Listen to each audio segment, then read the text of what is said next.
오늘 나눌 말씀은 레위기 5장입니다. 레위기 5장 1절에서 6절의 말씀 우리 함께 봅니다. 레위기 5장 1절에서 6절 말씀 우리 한 목소리로 읽겠습니다. 만일 누구든지 저주하는 소리를 듣고서도 증인이 되어 그가 본 것이나 알고 있는 것을 알리지 아니하면 그는 자기의 죄를 져야 할 것이요 그 허물이 그에게로 돌아갈 것이며 만일 누구든지 부정한 것들 곧 부정한 들짐승의 사체나 부정한 가축의 사체나 부정한 곤충의 사체를 만졌으면 부지중이라고 할지라도 그 몸이 더러워져서 허물이 있을 것이요 만일 부지중에 어떤 사람의 부정에 닿았는데 그 사람의 부정이 어떠한 부정이든지 그것을 깨달았을 때에는 허물이 있을 것이요 만일 누구든지 입술로 맹세하여 악한 일이든지 선한 일이든지 하리라고 함부로 말하면 그 사람이 함부로 말하여 맹세한 것이 무엇이든지 그가 깨닫지 못하다가 그것을 깨닫게 되었을 때에는 그 중 하나에 그에게 허물이 있을 것이니 이 중 하나에 허물이 있을 때에는 아무 일에 잘못하였노라 자복하고 그 잘못으로 말미암아 여호와께 속죄제를 드리되 양떼의 암컷 어린 양이나 염소를 끌어다가 속죄제를 드릴 것이요 제사장은 그의 허물을 위하여 속죄할지니라. 아멘. 레위기 5장의 말씀은 속죄제를 드려야 하는 세 가지 상황을 제시하는 것으로 시작되고 있습니다. 그 첫 번째 상황은 증인으로 나서야 할 상황에 나서지 않고 침묵하는 경우입니다. 레위기 5장 1절입니다. 만일 누구든지 저주하는 소리를 듣고서도 증인이 되어 그가 본 것이나 알고 있는 것을 알리지 아니하면 그는 자기의 죄를 져야 할 것이요 그 허물이 그에게로 돌아갈 것이며 여기에서 저주하는 소리라는 것은 이웃을 해하는 모든 방식의 말과 행동을 가리키는 표현이라고 할 수 있습니다. 또한 그로 인해서 피해를 당한 사람이 도움을 요청하는 절규에 찬 소리이기도 하겠죠. 그래서 저주하는 소리를 듣고서도 증인이 되지 않는다는 것은 이웃을 위해 나서야 할 때에 나서지 않았다라는 의미이며 이것은 이웃에게 피해를 입힌 죄인과 공범이 되기로 하는 것과 마찬가지입니다. 그리고 성경은 이것을 죄로 규정하고 있어요. 잠언 29장 24절을 보면 도둑과 짝하는 자는 자기의 영혼을 미워하는 자라 그는 저주를 들어도 진술하지 아니하느니라. 도둑과 짝하는 자, 저주를 들어도 진술하지 않는 그는 자기의 영혼을 미워하는 자다라고 표현하는 거죠. 그러므로 증인이 되지 않는 사람은 그 허물이 그에게로 돌아가게 되는 겁니다. 그러므로 그는 속죄제를 드려 속죄해야 하는 것이죠. 속죄제를 드려야 하는 두 번째 상황은 부정한 것에 접촉했을 때입니다. 부정한 것에 접촉하는 상황은 크게 두 가지로 구분되는데 부정한 들짐승이나 가축, 곤충의 사체를 만졌을 때와 부정하게 된 사람과 접촉했을 때입니다. 레위기 5장 2절입니다. 만일 누구든지 부정한 것들 곧 부정한 들짐승의 사체나 부정한 가축의 사체나 부정한 곤충의 사체를 만졌으면 부지중이라고 할지라도 그 몸이 더러워져서 허물이 있을 것이요 만일 부지중에 어떤 사람의 부정에 닿았는데 그 사람의 부정이 어떠한 부정이든지 그것을 깨달았을 때에는 허물이 있을 것이요 무엇이 정하고 무엇이 부정한가에 대한 자세한 설명은 레위기 11장부터 15장에 자세히 나옵니다. 그때 기준을 자세히 다루기로 하고 오늘은 금방 읽은 말씀에 나온 두 가지 경우만 생각해 보겠습니다. 먼저 사체를 만지면 부정해진다 하였습니다. 사체를 만진 것이 부정하다라고 하는 것은 정함과 부정함의 기준이 생명과 죽음에 있다는 의미입니다.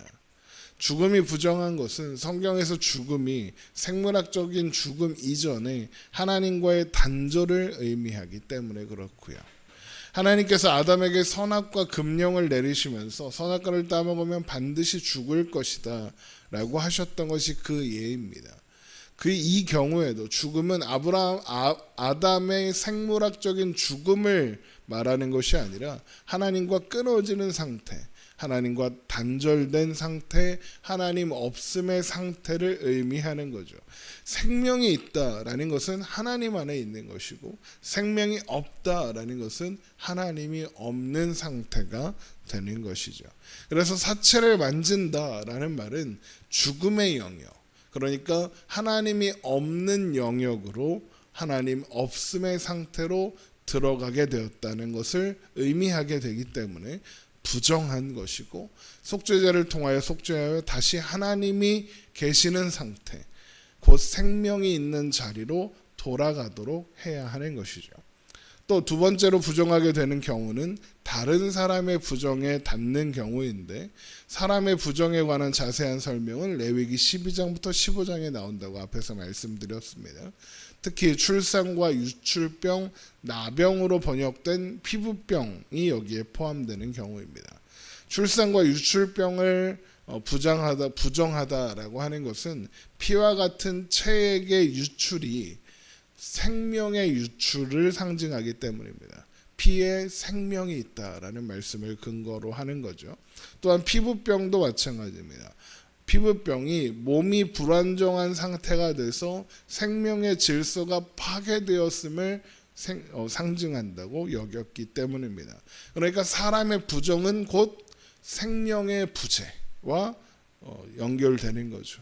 앞에서 사체를 만지지 말라, 그것이 부정하다라고 한 것과 같은 맥락이고, 그것은 곧 하나님의 부재를 의미하는 것이니까 부정하다라고 하시는 거죠. 그래서 사람의 부정은 반드시 정결의식을 치르고 속죄제를 드려 정결하게 해야 하는 겁니다. 자, 그리고 이어서 소개하고 있는 속죄제를 드려야 하는 세 번째 상황은 함부로 맹세하는 경우입니다. 레위기 5장 4절입니다. 만일 누구든지 입술로 맹세하여 악한 일이든지 선한 일이든지 하리라고 함부로 말하면 그 사람이 함부로 말하여 맹세한 것이 무엇이든지 그가 깨닫지 못하다가 그것을 깨닫게 되었을 때에는 그중 하나에 그에게 허물이 있을 것이니, 맹세한 것이 문제가 되는 경우는 깨닫지 못하다가 깨닫게 되었을 때입니다. 이것은 맹세한 것을 지켜야 하는 시기가 지나서 알게 되었다, 이런 것을 의미하는 것 같습니다. 만약 시기가 지나지 않아서 알게 되었다면 맹세한 것을 지키면 되겠죠. 그래서 어떤 것을 하지 않겠다 혹은 하겠다라고 맹세해 놓고 그 일을 하는 것도 여기에 그런 경우도 맹세해놓고 지키지 않는다라면 이 경우에 해당하는 거죠. 또 어떤 걸 하지 않겠다 또는 하겠다 해놓고 하거나 하지 않는 그런 일도 해당하는 겁니다. 함부로 맹세하고 지키지 않은 것을 속죄해야 한다라고 하시는 것은 하나님이 모든 맹세에 증인이 되신다라고 하셨기 때문입니다. 함부로 맹세하고 지키지 않는다는 것은 곧 맹세의 증인 되시는 하나님을 욕되게 하는 행위가 되기 때문입니다. 자, 이런 상황에 해당하는 사람이 속죄하려면 먼저 자복해야 한다 그럽니다. 레위기 5장 5절입니다. 이 중 하나에 허물이 있을 때에 아무 일에 잘못하였노라 자복하고, 자복한다는 건 자신의 입으로 죄를 고백한다는 의미입니다. 죄인이 자신의 입으로 죄를 인정하고 고백하는 그 자체로 회개의 증거가 되는 거죠. 그래서 자복한다라는 것은 그가 드리는 속죄제가 상황을 벗어나기 위한 면피의 수단이 아니라 진정한 마음으로 드리는 회개의 제사다라는 의미가 되는 겁니다.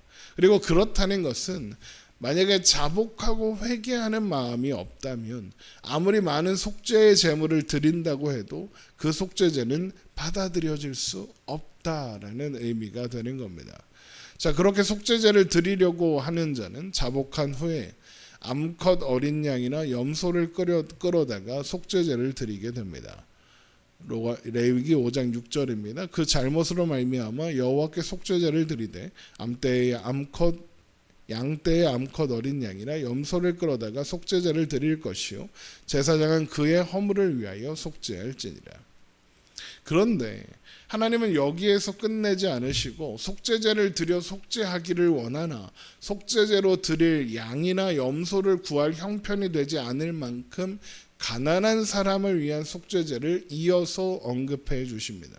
너무 가난해서 그의 힘이 어린 양을 속죄제를 위해 드릴 만한 능력에 미치지 못하면 그런 어린 양 대신에 비둘기 2마리를 가져와 한 마리는 속죄제물로 한 마리는 번제물로 삼아 드릴 수 있다 하십니다. 레위기 5장 7절입니다. 만일 그의 힘이 어린 양을 바치는 데에 미치지 못하면 그가 지은 죄를 속죄하기 위하여 산비둘기 2마리나 집비둘기 새끼 2마리를 여호와께로 가져가되 하나는 속죄제물을 삼고 하나는 번제물을 삼아 제사장에게로 가져갈 것이요 제사장은 그 속죄제물을 먼저 드리되 그 머리를 목에서 비틀어 끊고 몸은 아주 쪼개지 말며 그 속죄제물의 피를 제단 곁에 뿌리고 그 남은 피는 제단 밑에 흘릴지니 이는 속죄제요 그 다음 것은 규례대로 번제를 드릴지니 제사장이 그의 잘못을 위하여 속죄한즉 그가 사함을 받으리라. 그런데 하나님은 여기에서 멈추지 않고 만약 한 번 더 만약에 능력이 비둘기 2마리를 마련할 형편도 안 되면 기름과 유향을 놓지 않은 고운 가루 10분의 1 에바만으로도 드릴 수 있다라고 하십니다. 레위기 5장 11절입니다. 만일 그의 손이 산 비둘기 2마리나 집 비둘기 2마리에도 미치지 못하면 그의 범죄로 말미암아 고운 가루 10분의 1 에바를 예물로 가져다가 속죄제물로 드리되 이는 속죄제인즉 그 위에 기름을 붓지 말며 유향을 놓지 말고 그것을 제사장에게로 가져갈 것이요 제사장은 그것을 기념물로 한 움큼을 가져다가 제단 위 여호와의 화제물 위에서 불사를지니 이는 속죄제라. 제사장이 그가 이 중에서 하나를 범하여 얻은 허물을 위하여 속죄한즉 그가 사함을 받으리라. 그 나머지는 소재물 같이 제사장에게 돌릴지니라. 10분의 1 에바는 오늘날의 기준으로 2리터 정도 되는 아주 작은 양입니다. 속죄하고자 하는 사람이 드린 가루 중 한 움큼은 제단 위에서 불살라 속죄제물로 삼고 나머지는 제사장에게 돌리는데 이것은 속죄제물을 제사장들이 성막들 안에서 먹음으로써 속죄를 확증하게 하는 절차와 같은 의미라고 할 수 있습니다. 자, 이런 속죄제에 대한 설명에 담긴 하나님의 마음과 의도가 무엇이겠습니까? 누구든지 모든 사람이 어렵지 않게 속죄제를 드릴 수 있어야 한다라는 거죠. 공동체에서 가장 가난한 사람까지도 포함하는 겁니다. 누구든지 속죄하는 마음으로 하나님 앞에 나아오기만 하면 하나님은 그를 용서하시고 하나님과의 관계를 회복할 수 있도록 하시겠다 그러는 겁니다. 이것이 하나님의 마음이고 하나님의 의도인 겁니다. 하나님께서 원하시는 것은 재물이 아니라 속죄하러 나아오는 사람의 마음, 그 사람의 상한 심령 그 자체입니다. 그래서 시편 51편 17절에 다윗이 하나님께서 구하시는 제사는 상한 심령이라 하나님이여 상하고 통회하는 마음을 주께서 멸시하지 아니하시리라 라고 고백하는 겁니다. 그래서 우리가 속죄제를 통해서 발견해야 하는 것은 결국에 은혜이고 사랑이고 자비와 긍휼인 거죠. 죄사함의 은혜는 일부 사람들만 누리는 특권이 아니다. 하나님의 백성이라면 누구나 차별 없이 누릴 수 있는 하나님의 은혜인 거죠. 하지만 속죄제는 그림자일 뿐입니다. 속죄제가 예표하고 있는 실체가 있다라고 말씀드렸죠. 바로 예수님의 십자가입니다. 그래서 속죄제는 하나님의 어린 양이신 예수님의 유일하시고 완전하신 제사로 성취되지 않았다면 아무 소용도 없는 일인 겁니다. 예수님께서 속죄제가 예표하고 있는 하나님의 약속을 온전히 성취하실 것이고 또한 성취하셨기 때문에 구약의 백성들이 드린 속죄제 또한 유효할 수 있었던 겁니다. 우리 로마서 3장을 한번 가보겠습니다. 로마서 3장 22절. 로마서 3장 22절입니다. 곧 예수 그리스도를 믿음으로 말미암아 모든 믿는 자에게 미치는 하나님의 의인이 차별이 없느니라. 모든 사람이 죄를 범하였음에 하나님의 영광에 이르지 못하더니 그리스도 예수 안에 있는 속량으로 말미암아 하나님의 은혜로 값없이 의롭다 하심을 얻은 자가 되었느니라. 이렇게 예수 그리스도 안에 있는 속량으로 말미암아 하나님의 은혜로 값없이 의롭다 하심을 얻었고, 그래서 우리는 오늘도 하나님 안에서 살아갈 수 있다. 이것이 속죄제가 보여주는 예표이고 내용이며 하나님의 사랑과 은혜인 겁니다. 그러므로 우리가 사는 모든 날이 은혜인 것을 인식하고 하나님 앞에 날마다 예수 그리스도를 통하여 나아가는 우리가 되기를 주님의 이름으로 축원합니다. 기도하겠습니다.